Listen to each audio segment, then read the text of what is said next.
I want to welcome everybody tonight. It's the first annual meeting for the Graystone Society. I think one of the reasons that we wanted to have an annual meeting is it's not necessarily to vote us in or out of office. Can't do that today, sorry. It's really to take an opportunity to tell our members and have an open house about what the Graystone Society is doing, what we've accomplished in the past year, and our future direction in the year coming ahead. So, most of our other programs, the Rebecca Lukens Award, the Garden Party, or September 11th or the Holiday Open House, we don't really get a chance to talk about the Graystone Society and some of the wonderful things we're doing. We're very happy to have our annual report tonight. I think the first draft was in 2007, so it took a little while to edit. But we're very happy to have that. It's a single report that holds us accountable, paints a picture of a measurement of where we were last year. So we're very happy to have that. We also have on there as part of the Grutska collection, and we'll talk about that. I think Kathy's here tonight, and we'll get into the Brandywine Mansion as well, and even a little bit on the World Trade Center pieces. So.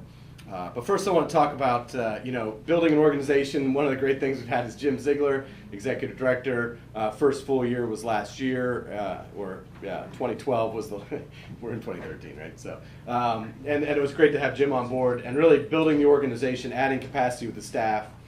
Sharon Tandrich, Property Manager, and with our volunteer crew, Franny Shiraki and Kirk, and then Sam Retzaviliak in our wearing many hats, our development, getting our solicitations out.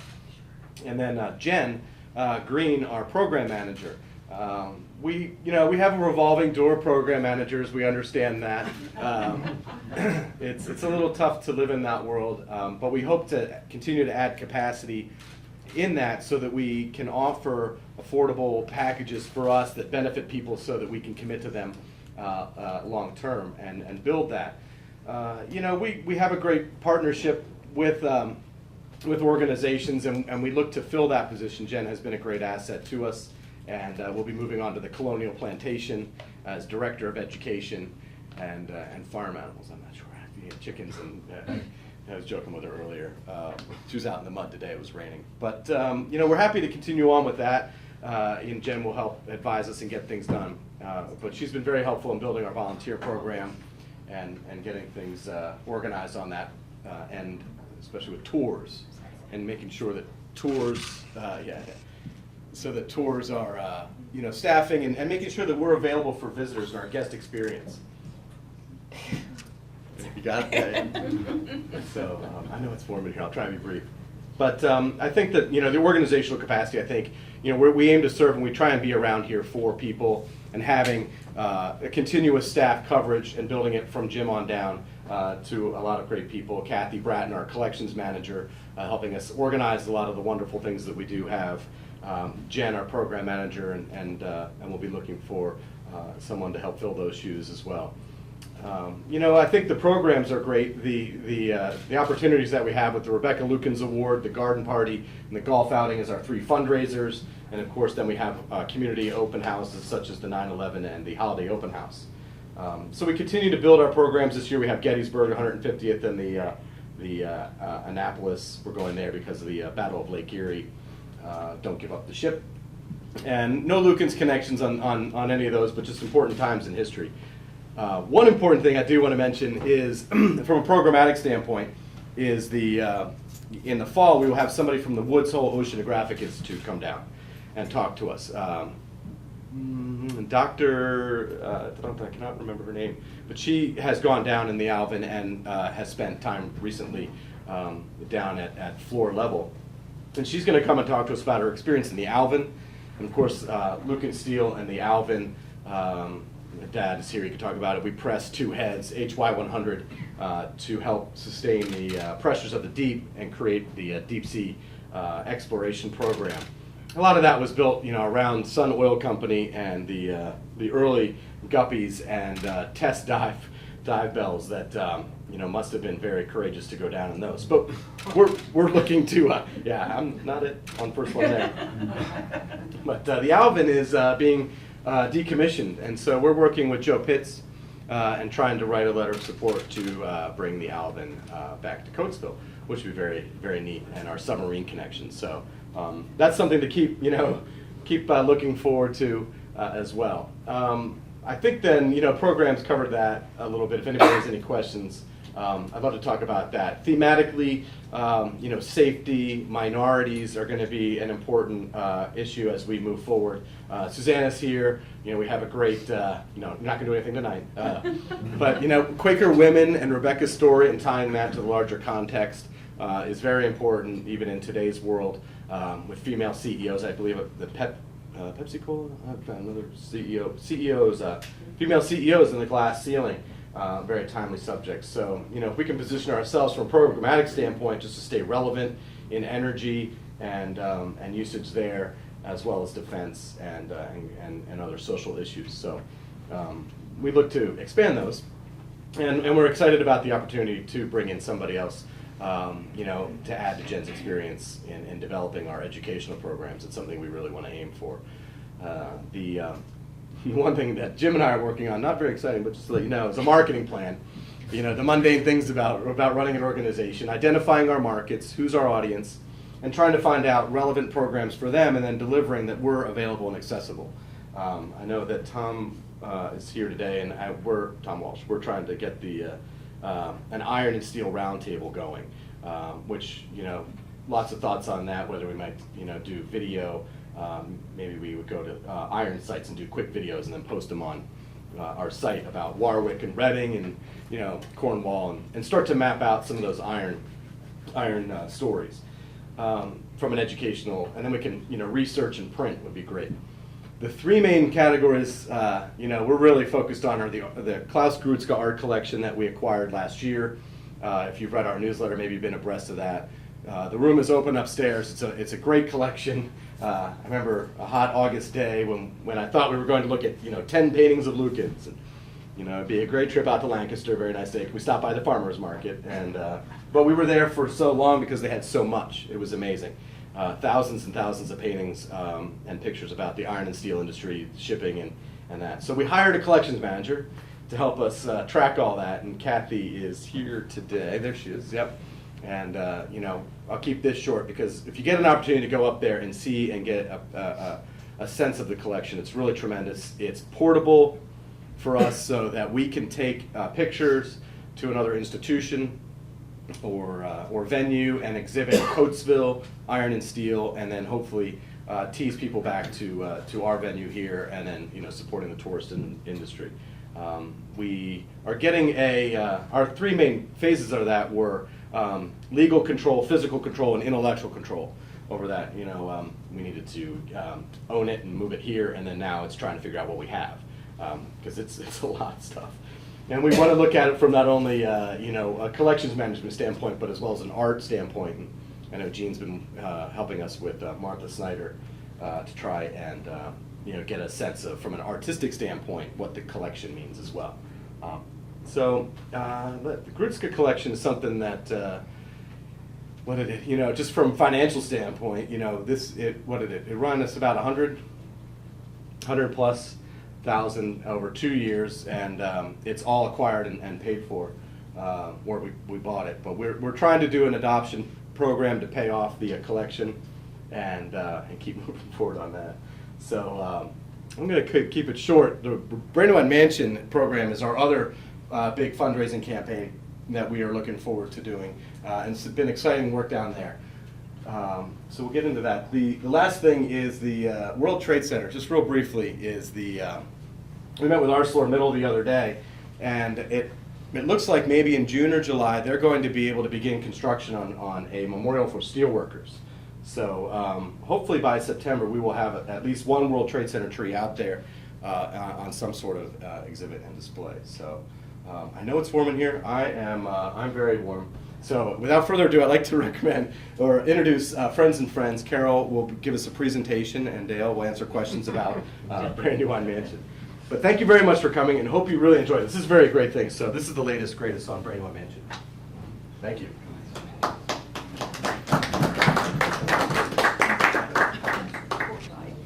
Well, thank you all for inviting us, and we're just real excited to share with you what we have learned about Brandywine Mansion in this period of time. Everybody remembers the old store. This is from the south. This is from the back, and this is from First Avenue. And the mansion, of course, is on the left, but really quite buried and quite enveloped by the store. And most of the interior finishes were either removed or covered by store fixtures and refrigeration units and all sorts of things.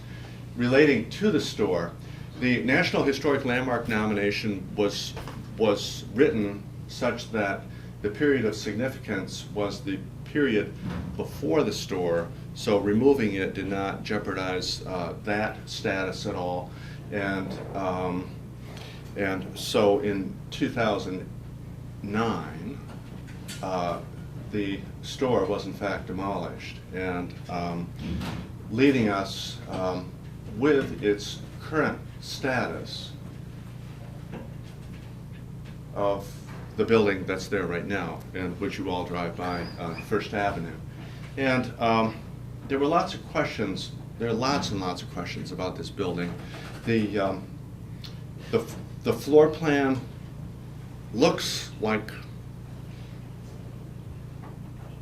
one thing, but it turns out that it's actually something else. That is, we were thinking in terms of vernacular plan types in English southeastern Pennsylvania, thinking that the right side was a pen plan house, or I don't mean a pen plan, but a hall plan house, and that the left side was a side passage plan house. In fact, they aren't, because the house was bigger than it is right now. And but out of our investigation, we have been able to determine exactly what those plans were.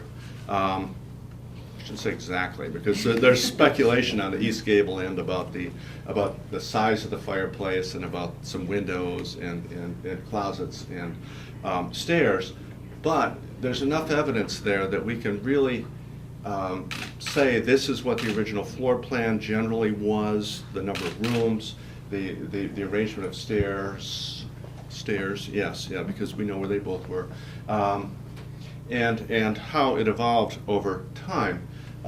We now find ourselves in a situation today where the building is smaller than it was for the widening of First Avenue, and so there's a very interesting preservation challenge that we'll show you. This is the south elevation with the porch removed, but you can still see the joist pockets for and the band there where the early porch was. There are wonderful descriptions from Rebecca Lucan's daughter, correct? Granddaughter, describing life in the house, describing the porch, describing the stairs from the porch and the gardens around it. So there are really some strong images to bring this to life, along with the physical evidence that still survives. And then looking at it from the north, and again from the north with First Avenue on the left. Just in general, the building on the left was constructed about 1750 as the Fleming House, as the William Fleming House, and Coatesville could have been Flemington, Pennsylvania, instead of Coatesville, but Coatesville bought the house bought the house in 1788 and built the large addition on the west side, and it's really from that period that that Rebecca, that is her father, purchased it in 1810 and then leased it to them, and eventually she and Dr. Lukens acquired the property. Dr. Lukens died, and so she ended up there with the story that Scott was describing. she was there from 1816 to 1854, right? And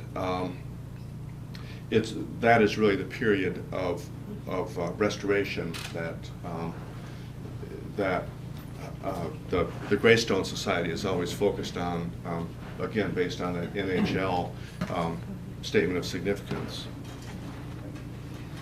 And so today we look at existing conditions. This is the front or the front parlor. I'm going to call it the south parlor because front and back are confusing. The front door was on the north side, which is the back side for most farmhouses. The farmhouses typically face the south, but this is the south parlor, and you see the two early sashes there on the right. This is looking north in that same parlor with a corner fireplace on the left and the stair hall straight ahead to the far right corner there. This is the surviving room in the original house, looking at the chimney mass. From the east, we're looking west, and beyond it, this large opening here was done as part of the store. And there's been a big question about the structural integrity of the front wall of that building. The reason why there's a question is because when that wall was removed, it removed the bracing that was against that wall. So basically, you have two walls that are butted together at the front with no buttressing wall returning. And so part of the restoration early on, in fact, would be to rebuild a masonry wall inside in order to reestablish that bracing. So, and then looking at the stair itself, we'll get into more detail later, but the staircase was built probably during the 1920s, or at least during the 20th century. But the form of the stair is really the original form. The paneled cheek wall is completely intact. And then this is the basement of the original portion of the house, looking west, again under that same chimney mass. This is looking south in that same room with the chimney mass on the right. And just in walking through the building, before we did any test probes at all, we could see that there were some glimpses of early construction. This is a board partition that has hand-riven lath. That is, this lath was not sawn; it was riven and then nailed directly to the alternating boards. Coventry House is built the same way in the interior partitions, and then the plaster applied directly to it. This is actually in a closet on the second floor, and then some original woodwork surviving in places where store operations did not need to demolish them.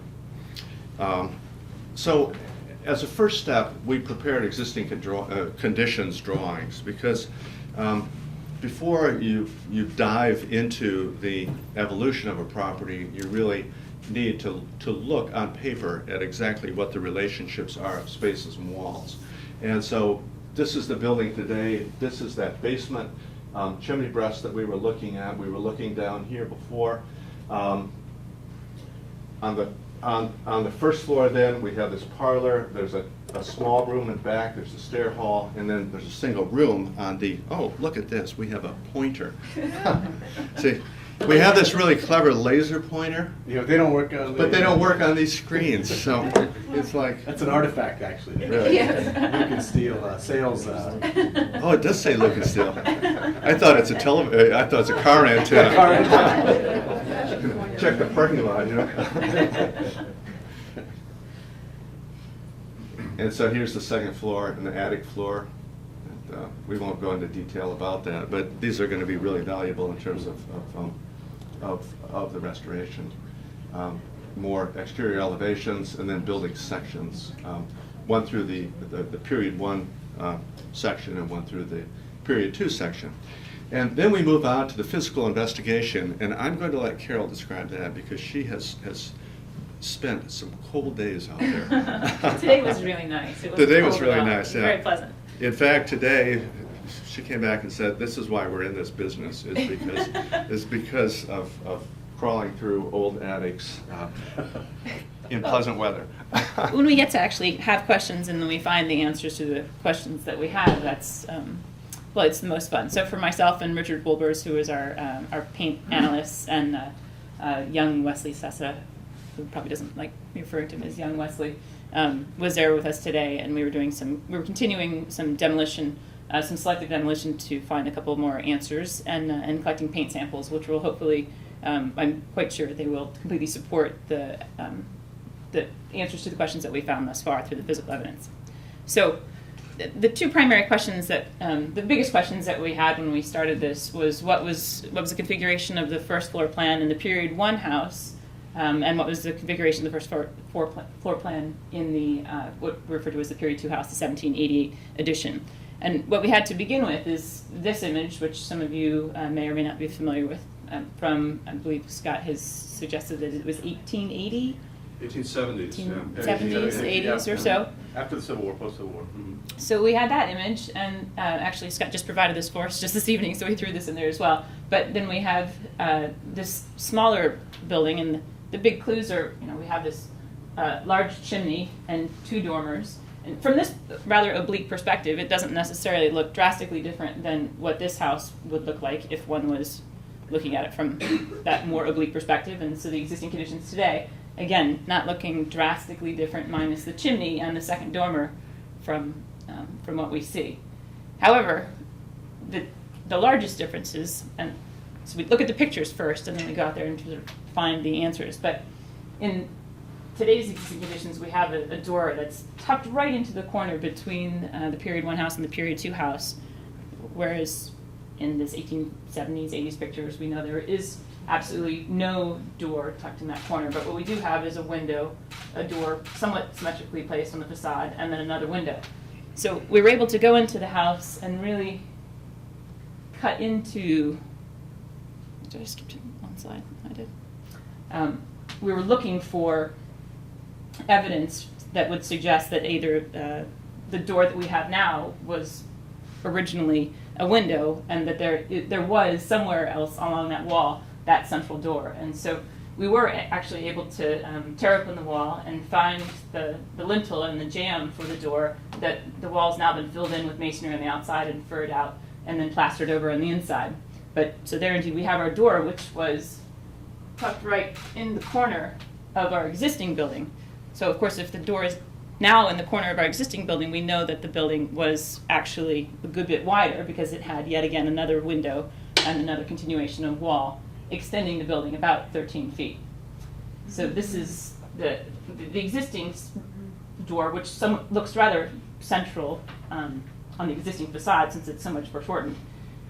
We could also dig into the jamb there and find that there was a pre-existing finished jamb underneath our casework, and also evidence down below that where we could tell that there had been a sill which had been removed and the masonry wall cut out below in order to fit in a new door. But the current configuration of the masonry is all very much remodeled and just sort of packed in with brick and sort of sloppy mortar just to finish off the jamb for this new door that would then be covered over. The next piece of evidence, which we were really quite happy to find, now that we know that the building is a good bit wider, and it was approximately 13 feet that were lopped off the building when the road moved, we presume that somehow this much larger space was separated and there would have been a partition wall either on the side that no longer exists, or if we were lucky, which we were, on the side that we still had. So as we were able to remove the ceiling, we could take a much better look at the existing floor joist above and know that the bottom side of the floor joist was painted, the right side of the floor joist was painted, the left side was painted, the left edge was actually chamfered, but right here on the right edge of this floor joist, it's left unfinished, it's just hand hewn. There is no chamfer on the corner, and we know that the board partition, we could actually find nail holes within this piece, and we know that the board partition was actually tacked up and nailed, fastened to this joist, and pocketed in right between the plaster and the existing joist. So it's almost, well, it's just too easy. It just made our job much too easy because it's all just very, very, very clearly there. Okay, Carol, that's not true. You wouldn't believe us if we didn't have the evidence. That's true. That's true. Yeah, it's just But it great. made it It's just really- great when buildings cooperate, and especially with a building that's been altered this much to have retained a little. Our jobs aren't that easy. evidence We still have to know what we're looking at. Right. Sorry. But yet again, I feel like we were given these huge gifts in the Period 2 house as well, where we were definitely looking for evidence that would show that there was a wall running north-south and separating the stair passage from the front and rear parlor. We found absolutely nothing that suggested there was ever a wall there. So instead, we kept looking along this little sort of stub wall that we had left, and when we removed the trim around it, we found the mortise for the tenon that would be a door header, and then the mortise in the floor that would receive the right jamb of a door opening. So we know that the wall simply continued across to that fireplace mass, and there was one single south parlor, and then the stair hall and the north parlor on the north end.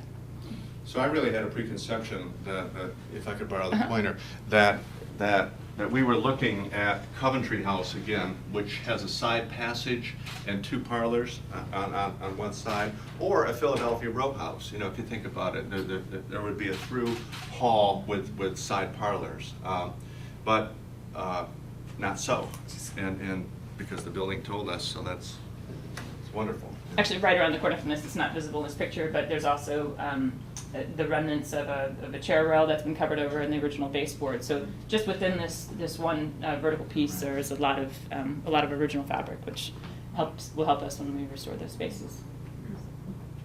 And then we got to the stair, and Dale already explained that we now know that the stair, though it's the carriage and all the details, the newel and the balusters are all much later. The overall configuration remained the same, because as we tore off the plaster on the stair hall side and this metal cladding, which is on the basement side, we exposed the original raised panel wall that's didn't really support the stair, but it just closed off the basement stair to the opening to the stair hall. And indeed, the angle of the stair is exactly the same within a quarter of an inch, half inch or so. So the original stair is completely gone. This is all relatively new work relative to the age of the building, but it was built in the same place. That's the last of our. I'm going to go into the. Sure, go ahead. So again, the reconstruction drawings that we've provided, the reconstruction, what we believe the building looked like at this time. These are not necessarily what we're suggesting be reconstructed, because you would need another 13 feet. But as you see here on the first floor plan, these are the 2 rooms that would have existed on that first period original dwelling. Again, it's somewhat speculative, but we do have, because we have this image, we have these small windows which would fit perfectly with a winder stair coming up from the first floor and into the attic. So that looks rather, feel rather confident about a stair location, not knowing the exact dimensions of it, but probably being in that corner, and another large fireplace, and most likely some cupboards along that wall as well. So if I could just jump in a minute. So this was a hall parlor plan house. 3 windows across the front, a door into the hall. So this was the central living space of the original Fleming family then. The parlor does not have an exterior door. It's only reached through an interior door. It's called an interior room. It's the higher room in terms of finish and so forth, and so we have the surviving chimney or fireplace around from that, which is nice. This is the wall that was removed for the store, and so you can see if there's a butt joint here that both this wall and this wall are floating without being braced, and so hence the importance of rebuilding that wall. And it could be built out of anything masonry because it'll be covered with plaster. So. And then this door is, we're quite confident that it was there. Yeah, and we've taken, it's also been remodeled a lot more recently. Yeah. So The It- plaster finishes are all 20th century at the moment. Right, and it was probably added when the Period 2 house was built as a way of Yes. providing a connection between the two. And there are other houses that have that same precedent, where there's a door just right at the bottom of the stair, usually leading to a kitchen, but.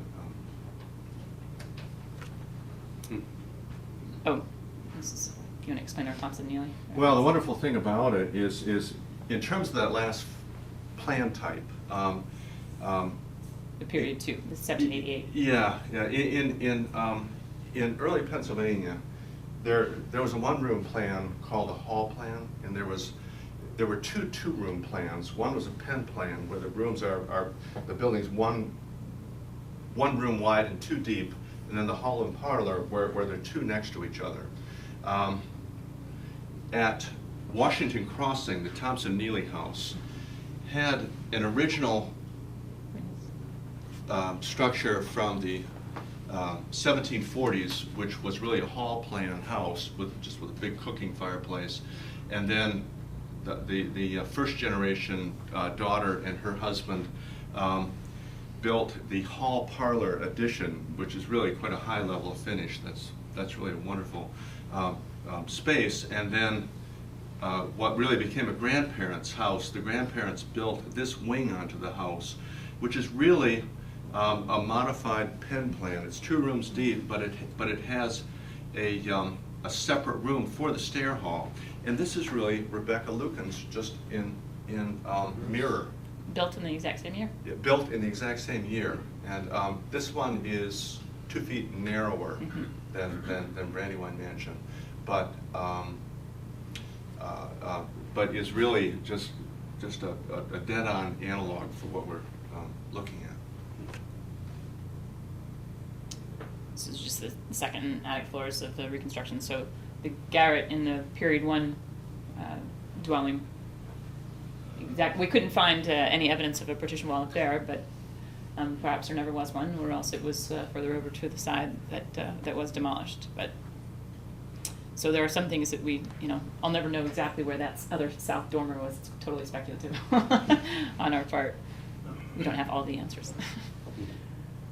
Now this is drawn up primarily from that 1870s slide, so that you can see in that image, though there isn't much left to sort of dig into on that north facade, the evidence of the porch on the 1788, and there is a sort of a hood and lattice detail on the central door into the original dwelling.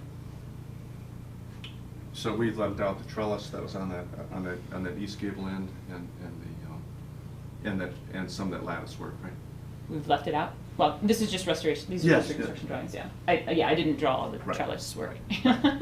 Those are a little difficult to see in the pictures, but, so the piazza, as is referred to in the historical documents, extended along the entire width of the south facade and covered another rather utilitarian area access from the basement, I believe. But the piazza, though, is now wide enough and grand enough to match the descriptions in the granddaughter's book, and could support a very wide front stair without giving up a third of the porch.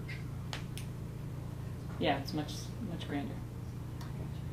So of course we don't have that extra approximately 13 feet that we think was lopped off, and therefore need to make decisions about exactly how things should be handled in 2014. And this is the image of the south facade from, I'm sorry, did you say 1920? Yeah, Probably. right. Boarding house era, right. Where we do just have the 6 bays on the piazza and 1 dormer and minus 1 room on the period 1 dwelling. And we have our so new the window small fenestration. windows are gone. Yes. And the end chimney is gone, and the current windows are in place. So this is not Rebecca Lucan's period, but it's the physical volume that we have, and therefore most likely the one that we can work with. Do you want to explain this Okay, first? so again, this is a preliminary presentation, Yeah. but what we're thinking is that we really want to, and can easily do, recreate the first floor plan of the west side of the 1788 addition. On this side, in order to understand the proportions of this original parlor, we're recommending, and also to not have to deal with those windows inside the space, we're proposing to rebuild this board partition with what probably was a center door, like the Barnes Britton House and several others.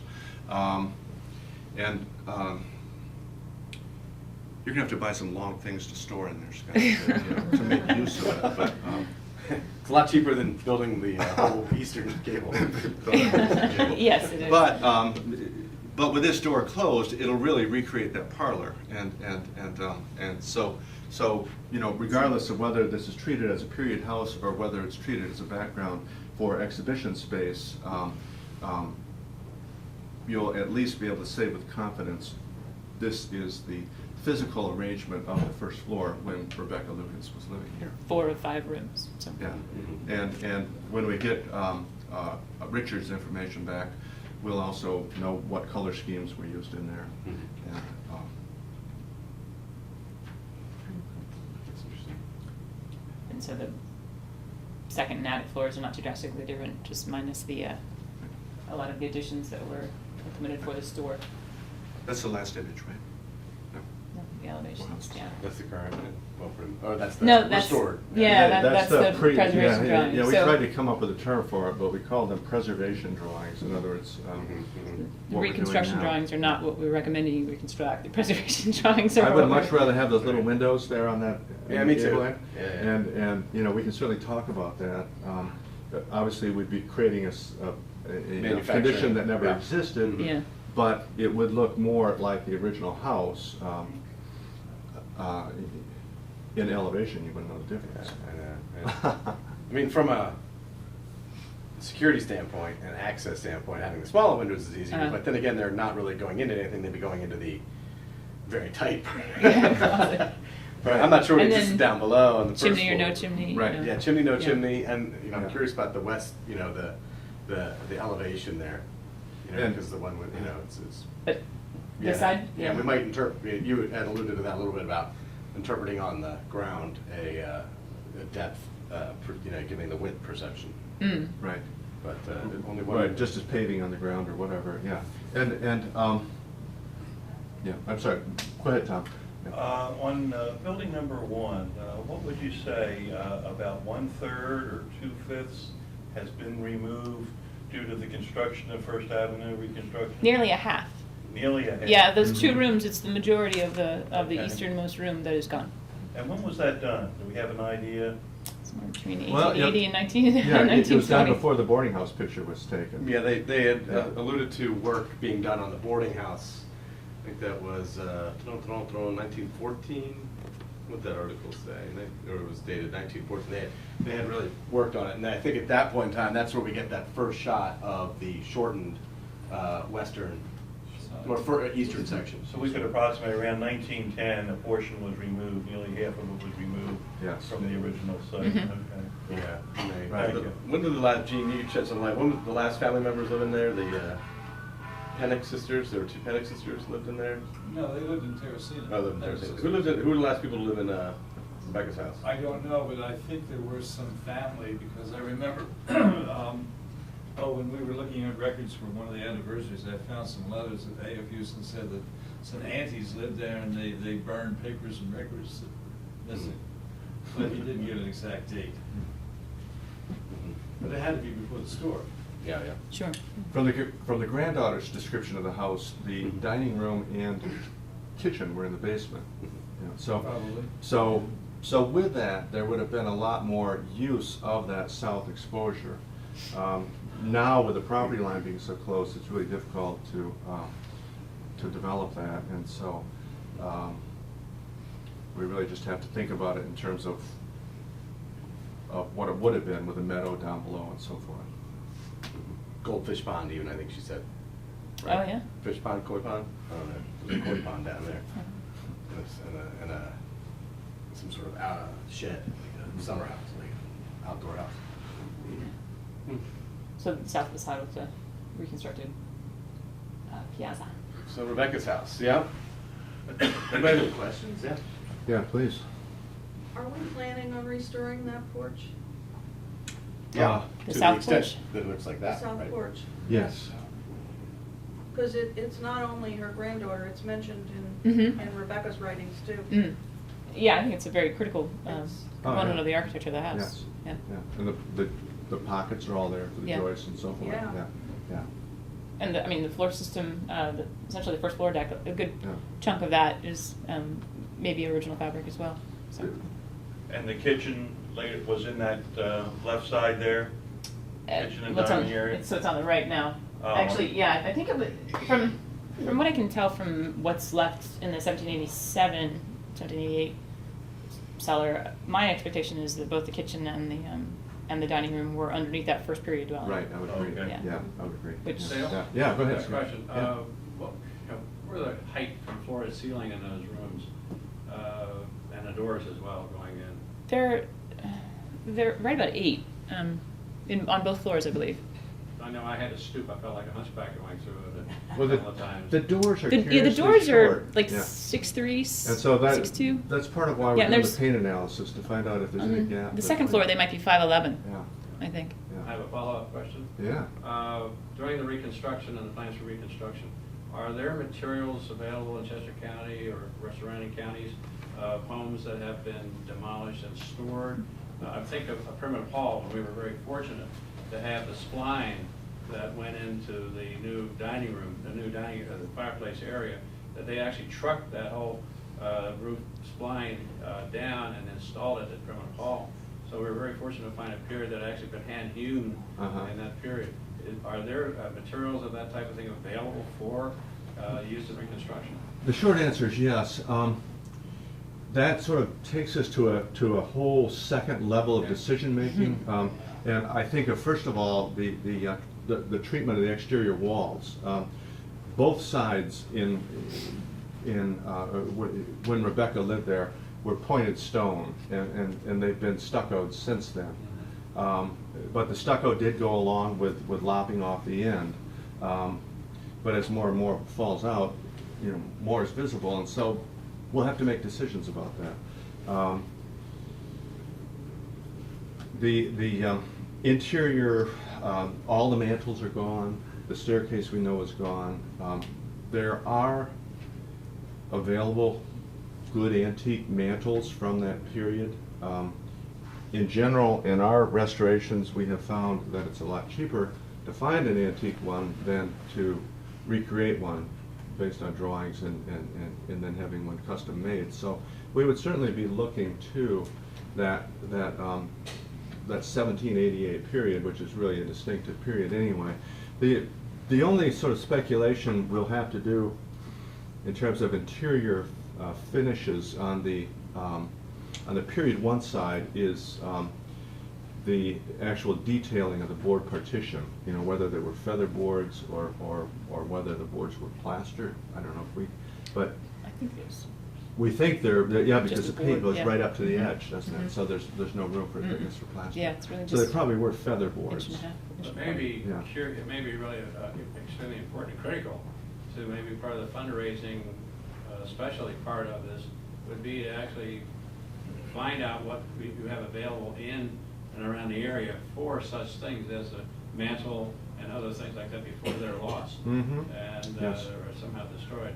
So that if somebody can identify what they need and actually find where they are, that'd be great for a special fundraising Right. effort to save those and store those someplace. Right. We could load a bunch of people on a bus with $100 bills, and we can drive around from the antique shop. Whatever. Be a fun outing. No, but No. Yes, yes. Scott wants to do it. But it'll also be valuable just to let people know that we're looking for these Right, things, right, like right. Monroe Cauldron and probably some of the antique dealers. Yeah, Great. yeah. Anybody who deals with local architectural salvage. Yeah. I remember Skip mentioned Primitive Hall. When we built the wing, we wanted all the materials, and we had Wesley Sessa. And I remember one day, another board member and I went with them up into, I think, Lebanon County or somewhere, to someone who just did salvage this sort of thing. And we got the summer beam and all those poundings, so they were Right. antique. 1723, Yeah, House in Red. not cheap, but they were authentic for the building. Time, Yeah. Materials. Yeah. The stair will probably have to be reconstructed in order to put that in the period. But again, there are good precedents for it, that we're not drifting into too risky a territory in terms of preservation. Well, the house obviously was never elaborate anyway, apparently. The Coates house really had generous proportions, but the doorways were so small that that's certainly curious. And yeah, there are no paneled room ends, or if there were, they're gone. You didn't find any evidence that that's what? No, like there's I mean, we can see the ghost line of the surrounds on the fireplace, on the two fireplaces down below, and just today we, could establish that there was probably just a mantel shelf on the fireplaces upstairs, but nothing As nothing opposed really to a elaborate. surround, yeah. Yeah. Well, on the main floor, Mhm. in the room that was cut in half, or Mhm. what's remained, isn't there some, not exactly mantelpieces, but paneling surviving above Yeah, that? It's that- got a lot of green paint on it? Yes, Yeah, that panel in yeah. the, Yeah, that's all there. Yeah, and there could have been one very similar on the other side, knowing that the kitchen was down below. That could have been True. probably not Do we highly know the detailed. date of that paneling? Is that original to the 1750? We'll, Wait. with a paint analysis, Yeah. we'll have a better sense of that. We just did that today, so. Yeah. Yes, until proven otherwise? Yes, how about that? all Wait, all but- roads lead that but, way. we don't have any reason to think that it's not. Yeah. So far. Yeah. There could be some components of it that have been replaced or altered, but it continues above the blaster ceiling that was rather recently installed. It's quite intact. Right. And from our standpoint, what we want to convey is Rebecca Lukens and the small entrepreneurial spirit, the small homestead and Brandywine Mansion and the scale, compared to like a small mill, and then the growth. And so, from our standpoint, the small intimate scale of her house is still there. While not entirely there, I think that's where we're just going to have to explain away when somebody looks at that original house. Here's Rebecca's house, and here's what I have today. And they're going to go, well, that's different, this is different, and we're going to just have to say, well, we know why, and explain that away, and then recreate something, that is, symptomatic of, well, the 13 feet is missing, and that'll be interesting to interpret. And I look forward to seeing different models for that, but we're not going to be rebuilding the end. But I think the important part about this is, I know, Dave, we've had great discussions, but the important part about this is while we need to understand the history of the house to restore it, the important part is Rebecca. And we need a space to tell Rebecca's story. And this is it. It's the natural fit, and this is where we want to do it. And so we need to shore it up and get it fit. We're not going to recreate the exact house, but we need a space that tells her story, as well as the story of the house and the company store and some other things. So. Yeah, we can really recreate the first floor, but not furnish it. I Yeah. think is what you're saying. Yeah, we're not gonna- it's But not gonna as be a we're house not museum. we're not looking to make another house museum, Yeah, right? it's not gonna happen. Right. But I think that the office function would be really interesting to explore. The extent to which, in early enterprise needed an office, because it was said to be a residence and office. And so if she has a dining room and kitchen on the basement level, on the ground floor, she has 4 rooms on the first floor that Well, that's are available for both family living and also office. I'll She move my had office 4, down there. and 3 now. Do you have any guess as to what might have been the office area in that structure at this point? No.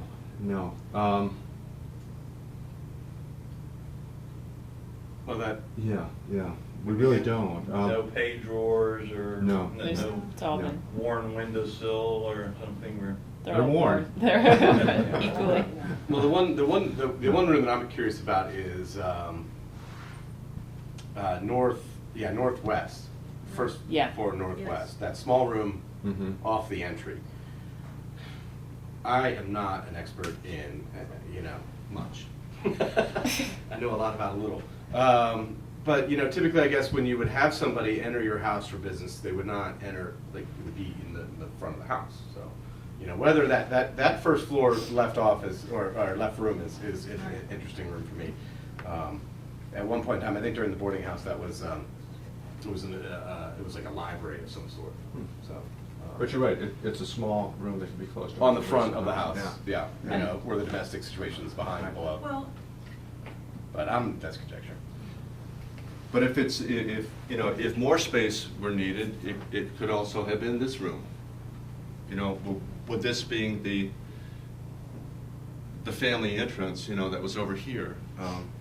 And so, Yeah. although probably the south side of the house was the family private space, and so they want to keep work on the north side. The mill, of course, was straight back, right? Mhm. Yeah, and it's somewhere on the first floor, and that's what's curious about the rooms on the right, because in Clara Houston Miller, Rebecca's granddaughter, she describes Rebecca's bedroom as being on that first floor. And that's where we're trying to look at the side hall passage plans, things like that. Like, where would you squeeze in another room? So well, it now probably you- was that room. Yeah, it was or there. the one. Yeah, The one beyond, or the one beyond with which the. would be very private. Yeah. But that would Well, no, have the that- door in the front. yeah, that's so right, that's I was not thinking this would be private. more Oh, this, private. Is there any indication that Well, that'd be cool. on the original side that Like the- the entrance was on the south side originally? It was everything north? Well, let's go back to the Reconstruction. Like the original drawing. single cell. Yeah, the single Yeah, there would have house. probably been a ground floor entrance and because it's a bank house. Right, yeah, no, there There would is. have been a Right. service entrance at the lower level, but then the main public entrance into the hall would have been at the first floor, on the Actually- north side. On the north side, which was not typical, as you indicated. Yeah, so there would have been I'm sure there's a real service function going on underneath those steps, that's. Mhm. And there is the a porch. previous opening, which is why I put this door here on the basement level. There is Is there an a opening, right tight well or inside. spring house somewhere located around this Huh. Yeah. complex? And where would it be approximately? The ground has been so disturbed out there with the industrial. Yeah, what is it? What's the name of that? It comes all the way from the high school, runs right in front. And Gibbons Run. Gibbons Run. Gibbons Run. Just to the south of the property. And that's where they mentioned there's like a house, like a gazebo type structure with a koi pond south of the house. And so there was a stream that ran through it. Now, when we did the demolition, Mickey Pollock, they found a feature northwest of the house, maybe more west than north, about 40 feet off, and it was a architectural subsurface, or subsurface structure, whether that was a well or cistern, because her barn then is due west and north, and whether there was a well there or not, I don't know. But when they regraded it, we marked it with some stones, but when they were grading it, they moved all the stones.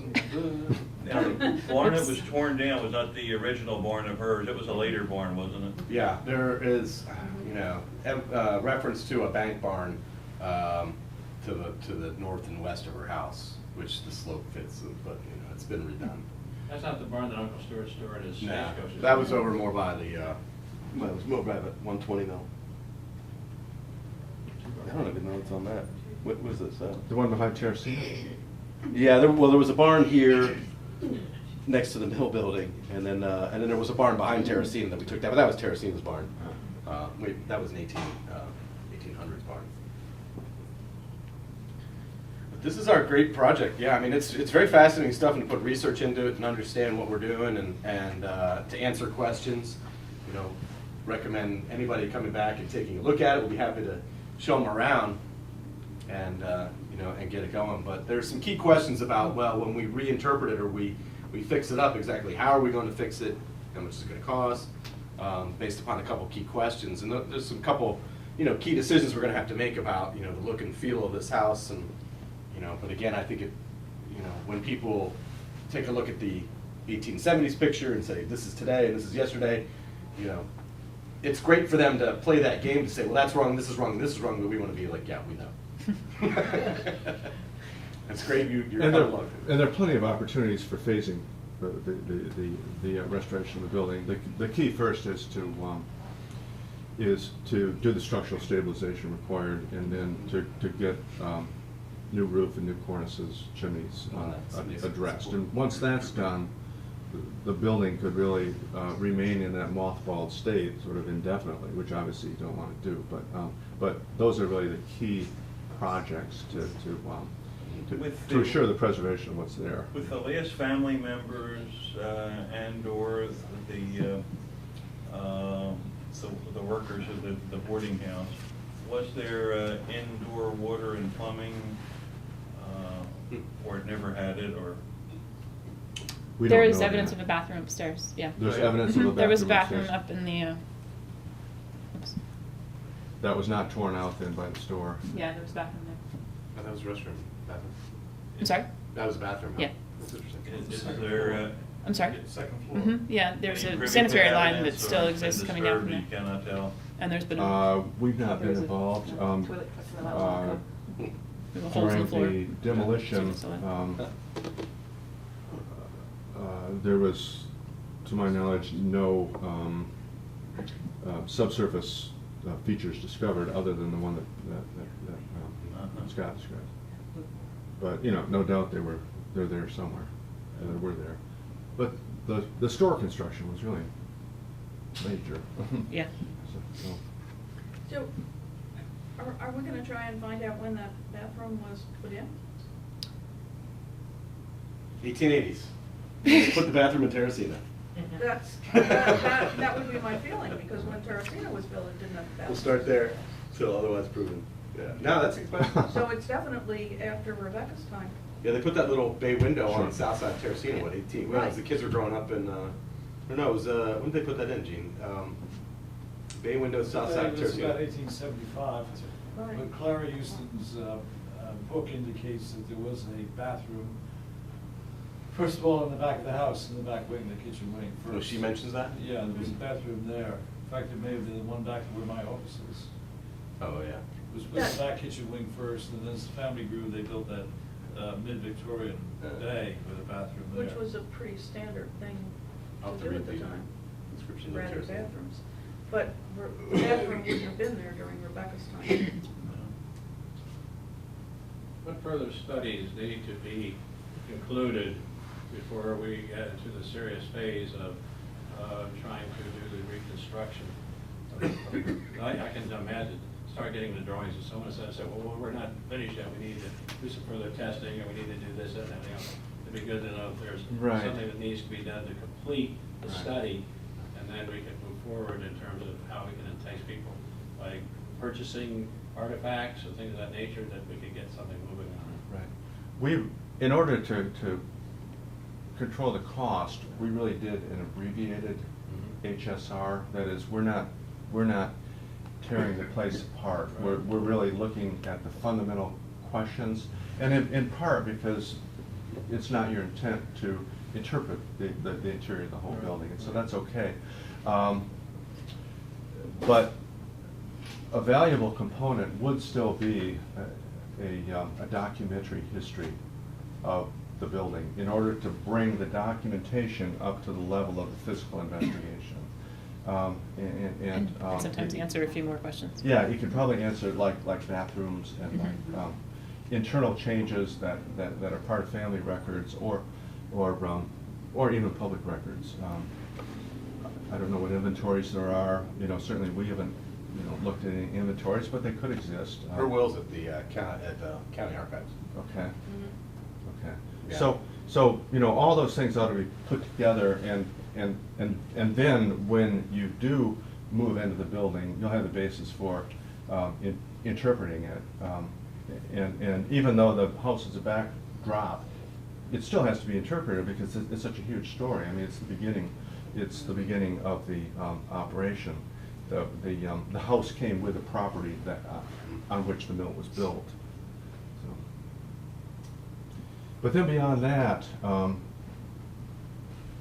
the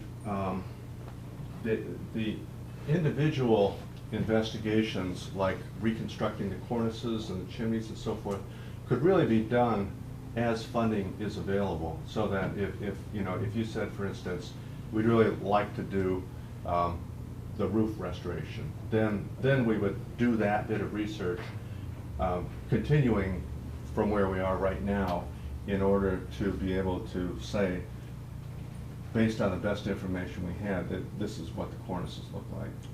Would that be a priority, doing the roof restoration first, so it doesn't disturb anything on the inside, the weather? Yes, yeah, that and the structural stabilization, but the structural is not a major project, because it wouldn't have to be finished. In other words, it could be concrete block that's just left bare until the interior finishes are addressed. But I would do that first, just to make sure we don't, or to make sure that south wall doesn't move. Yeah, roof Any stabilization envelope, keep water out. It's, Right. Yeah. I mean, I was here during Sandy, and it's fairly, there's some questions on water, but it's fairly watertight. Mhm. Not like this building. Really? Yeah, this building is actually How the do you most know? problematic building as far as water intake is concerned. Because of all the hips and valleys and yeah, It's flashings. about Yeah. 19 inches. Yeah. 19 inches? Yeah. Foot and a And half. I did leave before the western wall came through. It was nice to be here during the eye, but it was. Well, there's a great expression from Devon, England, that all duck need is a good hat and a good pair of boots. Duck being a house. All you need is a good hat and a good pair of boots. Yep, and, it's true. Well, Dale, thank you very much. Carol, thank you very much Yeah.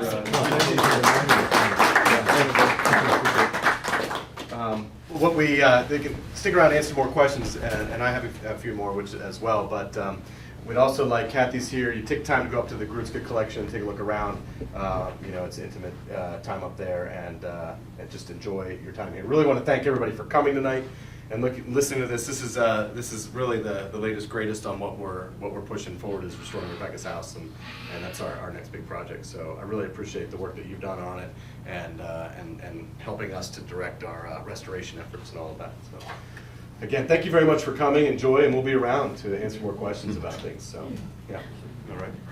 And don't forget to take a copy of the annual report. So, Copy of the what? Annual report. Oh. Oh, yeah, you get it now? They're free. I did not get my hat.